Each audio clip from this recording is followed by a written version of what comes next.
अच्छा जी, कल आधी रात के आसपास अफगानिस्तान की जानिब से, अफगान हुकूमत की जानिब से मुख्तलिफ चेक पोस्ट जो कि पाकिस्तान और अफगानिस्तान के बॉर्डर के ऊपर मौजूद हैं, उनकी जानिब से पाकिस्तानी चेक पोस्ट के ऊपर जो है वो फायरिंग का सिलसिला शुरू हुआ। जिन एरियाज़ के अंदर ये रिपोर्ट्स आई कि जनाब अफगान तालिबान की जानिब से फायरिंग की जा रही है, उसमें अंगूर अड्डा, बाजोड़, कुरम, दीर, चित्राल, जबकि बलूचिस्तान के इलाके बारम चाह के ऊपर जो है वो बिला इश्तियाल फायरिंग का सिलसिला शुरू किया गया। ये आप एरिया देख सकते हैं, ये अफगानिस्तान और पाकिस्तान के दरमियान जो इस वक्त अफगान साइड के ऊपर हिलमंद, पक्तिया, खोस, नंगरहार, कुनर, ये वो एरियाज़ हैं जहाँ पे अफगानिस्तान की जो चेक पोस्ट थी वहाँ पे पाकिस्तानी फोर्सेस की जानिब से जो है उन्हें टारगेट किया गया। अच्छा, दो चार चीज़ें बताना जो है वो बहुत ज़रूरी है। सबसे पहली बात तो ये कि ज़ाहिर बात है कि कभी भी अगर आप जंग के बारे में सुनेंगे तो एक आम शहरी जो है वो थोड़ा सा परेशान होता है कि जंग जो है वो बहुत बड़े स्केल पे हो जाएगी या क्या होगा।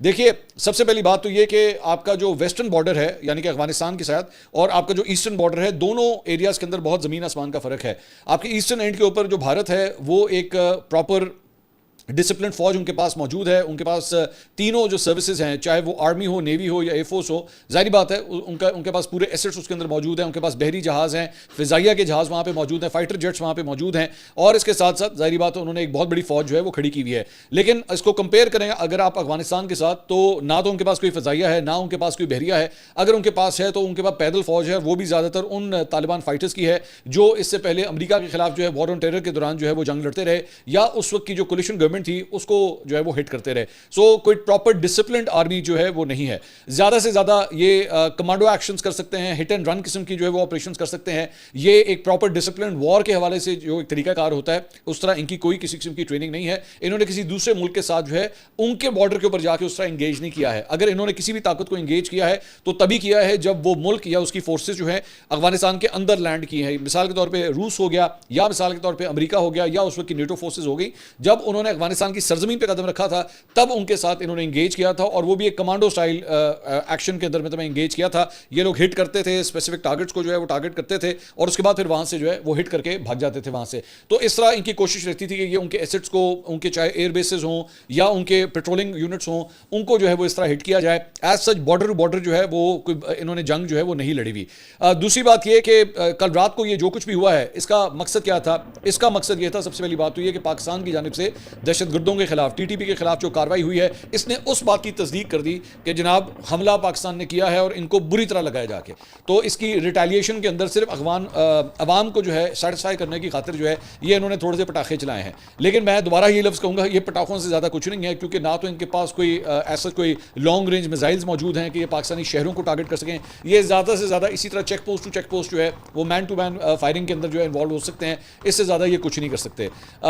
अभी तक की इतलात के मुताबिक ये मतलब जिन जगहों के बारे में मैं आपको बता रहा हूँ, हर जगह के ऊपर कोई एक चेक पोस्ट नहीं होती, चौकियां नहीं होती। मुख्तलिफ चौकियां जो है वो मुख्तलिफ पहाड़ों के ऊपर, पहाड़ी सिलसिलों के ऊपर जो है वो बनी होती हैं और check post to check post जो है बेसिकली ये फायरिंग का सिलसिला जारी होता है। लेकिन ऑब्वियसली पाकिस्तान आर्मी जो है वो ज़्यादा वेल इक्विप्ड है, वेल डिसिप्लिन्ड है, वेल इन्फॉर्म्ड है। इंटेलिजेंस की सपोर्ट उनके पास ज़्यादा बेहतर मौजूद है। और जारी बात है कि अगर रात के वक्त अगर ये अटैक किया जाता है, ये भी मैं वैसे इसके बारे में बताता हूँ भी कि रात के वक्त खास तौर पर क्यों हुआ है। मिसाल के तौर पर पाकिस्तान ने जो कार्रवाई की थी ये तो दिन के अंदर इसकी रिटेलिएशन कर सकते थे, लेकिन उन्होंने रात के अंधेरे का जो है वो क्यों फैसला किया, इसमें मैं अभी आता हूं। लेकिन ये जो check post to check post की बेसिकली लड़ाई है, इसमें एज सच कोई बहुत बड़ा जो है वो जिसे आप कहें कि जनाब फुल स्केल वॉर का आगाज़ हो गया। मैं जानता हूं कि इस वक्त मुख्तलिफ यूट्यूबर जो है इसको बढ़ा चढ़ा के भी बहुत पेश कर रहे हैं कि जनाब अफगानिस्तान और पाकिस्तान के दरमियान कोई बाकायदा जंग जो है वो शुरू हो गई। जंग हो नहीं सकती। आप इसको स्कमिशेस कह सकते हैं, आप इसको हल्की फुल्की जो है वो लड़ाई कह सकते हैं, उस हद तक ज़रूर है। लेकिन ऑब्वियसली ये उनकी एक जारियत है जो इन्होंने बॉर्डर के ऊपर जो है वो ये सिलसिला इन्होंने स्टार्ट किया है।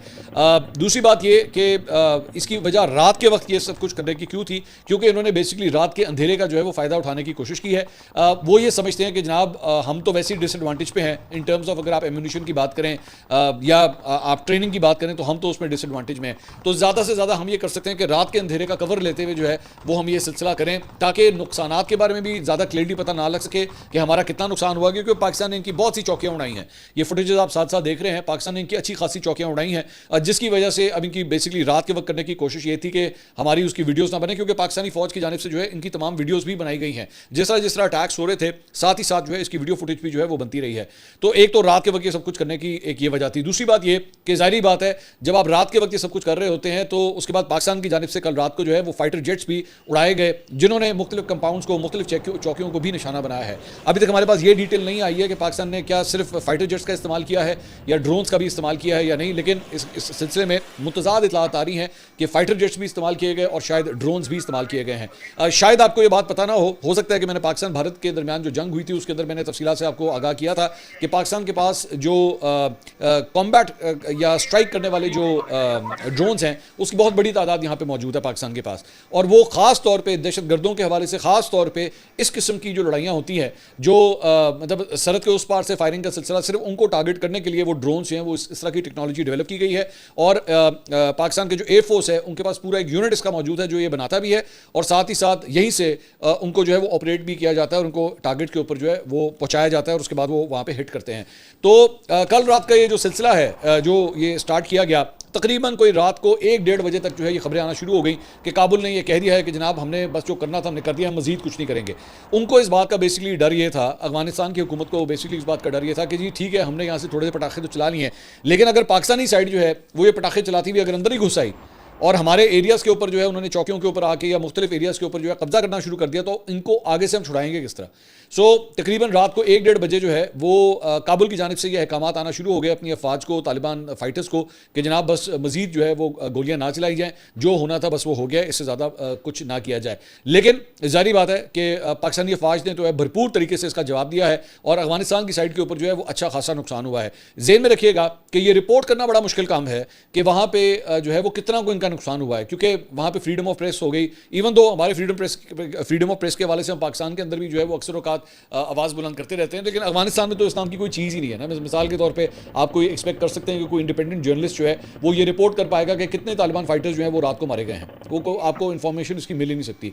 लेकिन जाहिर बात है पाकिस्तानी साइड से जो फुटेज बन रही थी उससे क्लियर कट नज़र आ रहा है कि उनका अच्छा खासा रात को नुकसान हुआ है। मिसाल के तौर पर आपके जो फाइटर जेट्स हैं वो जब वहाँ पर जाते हैं तो उनको रोकने के लिए तो उनके पास कोई मैकेनिज्म ही मौजूद नहीं है ना, यानी सर्फेस टू एयर मिसाइल्स हो गए या इस सिलसिले में किसी किस्म के कोई ड्रोन्स हो गए, फ़िज़ाइया उनके पास वैसी मौजूद नहीं है, तो उन्होंने क्या रिटेलिएट करना है।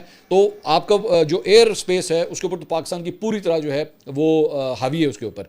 अच्छा, दूसरी बात ये, 1 मिनट के लिए आपको इसका ज़रा बैकग्राउंड में भी जाना पड़ेगा, मैं बल्कि उसके चले बात कर ही लेते हैं जो मैंने शुरू में कहा था कि जनाब इंडिया की जानिब से एक प्रोपेगेंडा किया जा रहा है। मैं पिछले 24 घंटे से देख रहा था इनके भारतीय तज्जियाकार जो हैं वो एक प्रोपेगेंडा कर रहे थे, और वो ये था कि जनाब देखिए हमने भी तो पाकिस्तान के अंदर जाके जो है वो दहशतगर्दों को हमने हिट किया है, तो पाकिस्तान ने भी तो वही काम किया है, पाकिस्तान ने भी जाके जो है वो काबुल के अंदर या पक्तिया के अंदर इन एरियाज़ के अंदर जाके जो है वो पाकिस्तान ने भी वही काम किया कि जो दहशतगर्द थे, TTP थे, उनको उनके कंपाउंड्स को, उनके एरियाज़ को जाके टारगेट किया है। तो फिर हमारा भी जो कुछ करना था वो जस्टिफाइड था? नहीं, आपका जस्टिफाइड नहीं था, और मैं इसकी वजह बताता हूं क्यों नहीं था। और ये अब जो मैं अगली बात कहने लगा हूं ये इंडिया और अफगानिस्तान दोनों के लिए एक चैलेंज है, ये मैं आपके दोनों के लिए जो है चैलेंज कर रहा हूं।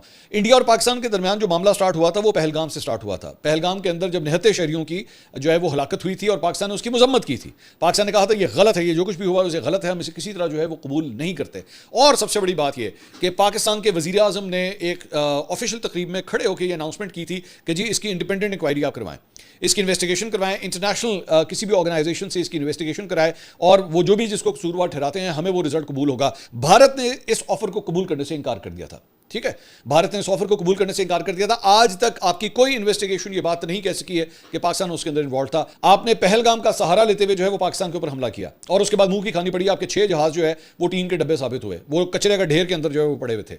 अब इसी मामले को उठा के ले आइए अफगानिस्तान की साइड पे। अफगानिस्तान के हवाले से जो है वो पाकिस्तान कई सालों से, कई दहाइयों से बल्कि बार बार ये कहता है कि TTP के जो है वो हाइड आउट्स, TTP के कंपाउंड्स, TTP के ट्रेनिंग सेंटर्स जो है वो अफगानिस्तान के अंदर मौजूद हैं और पाक अफगान बॉर्डर के आसपास मौजूद हैं। और हम बार बार ये बात कहते आए हैं अफगान हुकूमत को कि इस सिलसिले को जो है वो बंद करें, क्योंकि यहां से जो है वो दहशतगर्द आते हैं अफगानिस्तान से और उसके बाद पाकिस्तान के अंदर आके जो है वो दहशतगर्दी की कार्रवाइयां करते हैं। इन सिलसिले को रोका जाए। क्या अफगानिस्तान की जानिब से क्या ये बात कही गई कि जनाब हाँ जी आप भी, जिस तरह हमने इंडिया को कहा था कि जनाब करवाइए इसकी इंटरनेशनल इन्वेस्टिगेशन, बताइए कहां पे हैं ये कंपाउंड्स, कौन ये दहशतगर्दी फैलाता है, आपने क्या कोई ऑफर की इस किस्म की? चलें, मैं ये कहता हूं कि पाकिस्तान इसके लिए भी राजी है। पाकिस्तान इसके लिए भी राजी है कि इसकी इंटरनेशनल इन्वेस्टिगेशन जो है करवा ली जाए, बता दी जाए। आपको बार बार हम बताएंगे, आपके कई लोग यहां पे पकड़े गए हैं जिनका ताल्लुक जो अफगानिस्तान से है, अफगान शहरी हैं जो आके यहां पे दहशतगर्दी की कार्रवाइयों के अंदर जो है वो पकड़े गए हैं।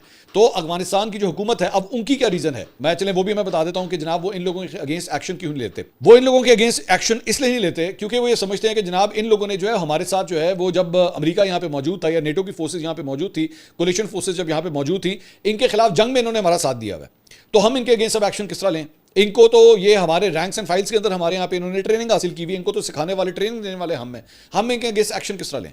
और ये वजह है कि वो इनके अगेंस्ट एक्शन नहीं लेते और वो अपनी तमाम तर कार्रवाइयां जो है यहाँ पे पाकिस्तान के अंदर आके करते हैं, जिसकी वजह से मामला जो है वो यहाँ तक पहुंचे हैं। दूसरी बात ये कि एक तो ये मामला तो हो गया ना कि मेरे टीटीपी के हवाले से कि जनाब उनकी ये दहशतगर्दी की कार्रवाइयां होती हैं और तालिबान हुकूमत जो है उसके ऊपर कोई एक्शन नहीं लेती। तीसरी एक बहुत बड़ी इंपॉर्टेंट बात यह है कि ये जो पूरी बेल्ट है, ये पाकिस्तान और अफगानिस्तान के बॉर्डर की जो पूरी बेल्ट है, ये अब से नहीं कई दहाइयों से जो है वो स्मगलिंग का एक बड़ा ही अट्रैक्टिव किस्म का रूट है, जिसके जरिए जो है बहुत सा माल जो है वो इधर से उधर स्मगल होता है। और मतलब मैं सिर्फ कोई छोटी मोटी चीज़ों की, कोई टीवी की या कपड़े की मैं स्मगलिंग की बात नहीं कर रहा, मैं बात कर रहा हूँ बड़ी बड़ी गाड़ियों की, असलहे की स्मगलिंग होती है, नारकोटिक्स की स्मगलिंग जो है वो इस बॉर्डर के ऊपर होती है। और ये काफ़ी हद तक आपको पता भी है कि जनाब पाकिस्तान के अंदर अगर जो सबसे बड़ी जो नारकोटिक्स की सप्लाई है वो कहाँ से होती है, वो अफगानिस्तान से होती है। और उसके अंदर भी ये तमाम ये जो दहशतगर्द इन्वॉल्व हैं, ये इनको फाइनेंसिंग या फंडिंग जो है वो यहाँ से होती है। सो अगर पाकिस्तान इन लोगों के अगेंस्ट कोई एक्शन लेता है, पाकिस्तान जो है अपने बॉर्डर्स के ऊपर उसे सिक्योर करता है और पाकिस्तान जो है इन लोगों की एंट्रियों को बंद करता है, और साथ ही साथ वो अफगान शहरी जो यहाँ पे कई दहाइयों से मौजूद हैं, उन्हें वो कहता है कि जनाब अफगानिस्तान के अंदर एक बाकायदा हुकूमत आ चुकी है, जाइए वापस अपने मुल्क की तरफ जाइए, तो इसके ऊपर इनको तकलीफ होती है। क्योंकि जाहिर बात है ये वो इनमें से कई ऐसे लोग हैं जिन्होंने यहां पे पूरे अपने नेटवर्क्स बनाए हुए हैं पाकिस्तान के अंदर, और वो नेटवर्क्स जब डिसमेंटल होते हैं, जब टूटते हैं, तो तब इन लोगों को फिर तकलीफ होती है। सो ये मत समझिएगा कि ये सिर्फ और सिर्फ एक बयानिए की बात है कि जनाब टीटीपी है और टीटीपी जो है वो पाकिस्तान के खिलाफ जंग कर रहा है या दहशतगर्दी की कार्रवाइयां कर रहा है और पाकिस्तान चूंकि उसे रोकने की कोशिश कर रहा है। इसके अंदर पैसा इन्वॉल्व है, इसके अंदर जो है नारकोटिक्स इन्वॉल्व है, इसके अंदर नॉन कस्टम पेड गाड़ियां इन्वॉल्व हैं, इसमें असलहे की स्मगलिंग इन्वॉल्व है। और जब मैं असलहे की स्मगलिंग कहता हूं तो मैं कोई छोटे मोटे मतलब 9mm के पिस्तौलों की बात नहीं कर रहा, मैं क्लाशनकोव्स की बात कर रहा हूं, मैं रॉकेट लॉन्चर्स की बात कर रहा हूं, मैं ऑटोमेटिक वेपन्स की बात कर रहा हूं। इसकी स्मगलिंग जो है वहां पे इन्वॉल्व है। और ये सारा असलहा जब यहां पे आता है तो उसके बाद वो किस तरह की कार्रवाइयों में वो इन्वॉल्व होता है वो आप जानते हैं। नॉन कस्टम पेड गाड़ियां जिसके बारे में अभी मैं बात कर रहा था, आपको शायद ये लगेगा, आपने देखा होगा कि केपी के अंदर या फिर आपको मतलब जो साबका फाटा और पाटा था वहां पे आपको नजर आता होगा कि जनाब नॉन कस्टम पेड गाड़ियां घूमती हैं, या आपको जीबी वगैरह के अंदर भी नजर आती होंगी। ये नॉन कस्टम पेड गाड़ियां जो हैं ये दहशतगर्दी के अंदर भी इस्तेमाल होती हैं, ये कहीं पे भी टारगेट करने के लिए भी जो है वो इस्तेमाल होती हैं, और सिर्फ ये नहीं, खुदकुश हमलों के अंदर भी इस्तेमाल होती हैं। और जाहिर बात है आपके पास ट्रेस ही नहीं होता कि ये गाड़ी आई तो आई कहां से। सो ये जो कुछ भी कल रात को आपने ये सारा मामला देखा है ना, पहली बात तो ये मैं ये समझता हूँ, ये मेरी राय है, हो सकता है मेरी राय जो है वो गलत हो, लेकिन मेरी फिलहाल ये कम से कम राय है कि ये इससे ज़्यादा एस्केलेट कर नहीं सकता, क्योंकि आपका और अफगानिस्तान का आपस में किसी किस्म का कोई मुकाबला नहीं है। वैसे तो हमने इंडिया तक को बता दिया हुआ है कि हमारा आपके साथ भी कोई मुकाबला नहीं है, आपके 6 जहाज हमने जिस तरह गिराए और आपको जिस तरह मुंह की खानी पड़ी, पूरी दुनिया को इस बात का पता है। यहाँ पे तो ये बिल्कुल एक बचकाना किस्म की बात है कि पाकिस्तान और अफगानिस्तान का किसी किस्म का कोई आपस में जो है वो कोई क्लैश अगर होगा तो वो कोई बराबरी का क्लैश होगा, वो बराबरी का क्लैश हो ही नहीं सकता। आपकी सुपरियॉरिटी बहुत ज़्यादा है उनसे। और जिस तरह मैंने आपसे कहा कि ज़्यादा से ज़्यादा, हाँ ज़्यादा से ज़्यादा वो क्या कर सकते हैं, वो ये कर सकते हैं कि उनके एसेट्स जो यहाँ पे मौजूद हैं, जो पाकिस्तान के अंदर मौजूद हैं, केपी के अंदर, बलूचिस्तान के अंदर, जिन जगहों के ऊपर वो अंडरग्राउंड हुए हैं, उनको वो एक्टिवेट करके पाकिस्तान के अंदर दहशतगर्दी की कार्रवाइयाँ कर सकते हैं। ये ज़रूर वो कर सकते हैं। लेकिन अगर आप ये समझे कि जनाब एक दिन आएगा कि जनाब वो बैठ के जो कोई पेशावर के ऊपर हमला कर देंगे या कोयटा के ऊपर हमला कर देंगे या केपी के जो बॉर्डर एरिया के आसपास और दूसरे शहर हैं उनके ऊपर कोई लार्ज स्केल किस्म का कोई हमला स्टार्ट हो जाएगा, वो अगर हमला करने की कोशिश भी करेंगे उसका मतलब रत्ती भर कोई फ़र्क नहीं पड़ेगा। पाकिस्तान जो है वो ठोकेगा, इनको सही तरह ठोकेगा। इनको पता लगेगा कि इन्होंने किस फोर्स के साथ जो है वो पंगा लिया है। क्योंकि ज़हन में रखिएगा कि ये तो अभी के बच्चे हैं ना, मतलब 2025 वाले। पाकिस्तान ने अफगानिस्तान के इन तालिबान को ट्रेनिंग करने के अंदर जो है ना वो इनके बाप साबित होते हैं हम लोग। हमने पिछले 30, 35, 40 साल के अंदर जो है हमने इनको ट्रेन कर करके सिखाया हुआ है, हमें ही पता है कि इनके एसेट कौन कौन से हैं। तो इसलिए इतना परेशान होने वाली कोई बात नहीं है। हम लोग, हमारी जो सुपरियॉरिटी है वो काफ़ी ज़्यादा है। हाँ, दहशतगर्दी का रूट अगर इन्होंने लिया तो that's totally a different ball game, एक बात। अच्छा, दूसरी बात ये कि इस सारे मामले के अंदर जो है मैं अब ज़रा कुछ पाकिस्तानी पर्सपेक्टिव जो है एक डिस्कस करना चाहता हूँ। अब जब, और मैं ज़रूरी है वो आज के दिन ये बताना जो है वो बहुत ज़रूरी है। इसकी वजह ये कि इससे पहले जब इंडिया और पाकिस्तान की वॉर हुई थी तो पहले 3, 4, 5 दिन जो है वो बहुत से लौंडे लपाड़े जिनका एक सियासी जमात से ताल्लुक है, वो ना तो उस जंग को मान रहे थे और ना वो इस बात को मान रहे थे कि नहीं नहीं नहीं नहीं जनाब ये तो सारा टोपी ड्रामा हो रहा है। वो उसे टोपी ड्रामा कह रहे थे। इस मरतबा कम से कम मैं ये चीज़ मैं नोट कर रहा हूँ, क्योंकि उस वक्त जब इनको छितर पड़े थे और इनको पता लगा था कि पाकिस्तानी अवाम ने इनको देखना छोड़ दिया था और इनसे नफरत की थी, इस मरतबा अब ये इंसान के बच्चे फिर भी बने हुए।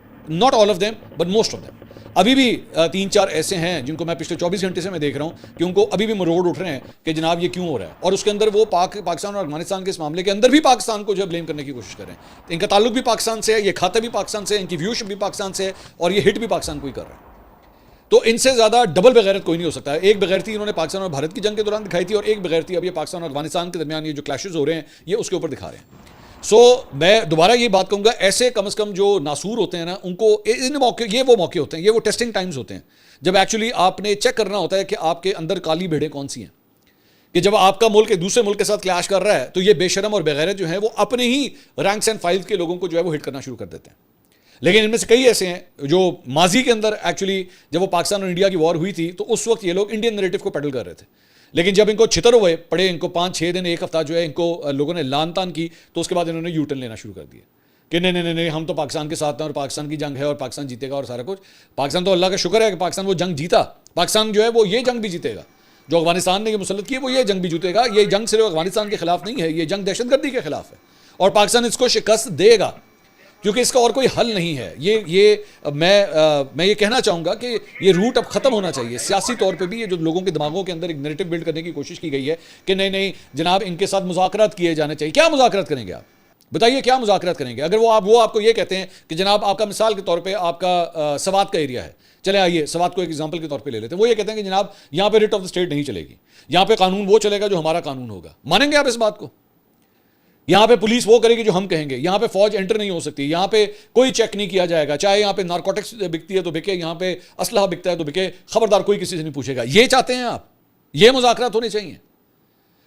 मैं दोबारा आपको मैं ये सारी बातें करने का बेसिक मकसद सिर्फ ये है कि इसको ये मत देखिए कि रात को जो है वो इन चेक पोस्ट के ऊपर ये जो लड़ाई झगड़ा हुआ है ये सिर्फ इस हद तक ही है। इसकी एक ब्रॉडर पिक्चर के ऊपर जाइए कि ये कहानी यहाँ तक क्यों पहुंची हुई है। ये कहानी बेसिकली दहशतगर्दी के खिलाफ एक जंग की है, ये दहशतगर्दों के खिलाफ एक जंग है। और ये कल रात को जो कुछ भी हुआ है ये इसमें यह भी कुछ कहा जा रहा है कि हो सकता है ये बेसिकली एक कोशिश हो फायर कवर देने का। फायर कवर से बेसिकली क्या मुराद होती है कि जाहिर बात है एक चेक पोस्ट के ऊपर चंद पाकिस्तानी सिपाही अगर खड़े हैं और उनकी ड्यूटी है कि उन्होंने बॉर्डर क्रॉस करने से इन दहशतगर्दों को रोकना है, ठीक है। तो अगर उनका ध्यान अगर उस तरफ है, अगर आप उनके ऊपर फायरिंग शुरू कर दें तो पाकिस्तानी जो अफवाज होंगे वो क्या करेंगे? वो उन चेक पोस्टों की तरफ जो है वो फायरिंग का आगाज करेंगे। वो ये तो नहीं हो सकते उधर भी फायरिंग करेंगे उधर भी फायरिंग करें, डिफिकल्ट हो जाता है। तो इसको कहते हैं फायर कवर देना।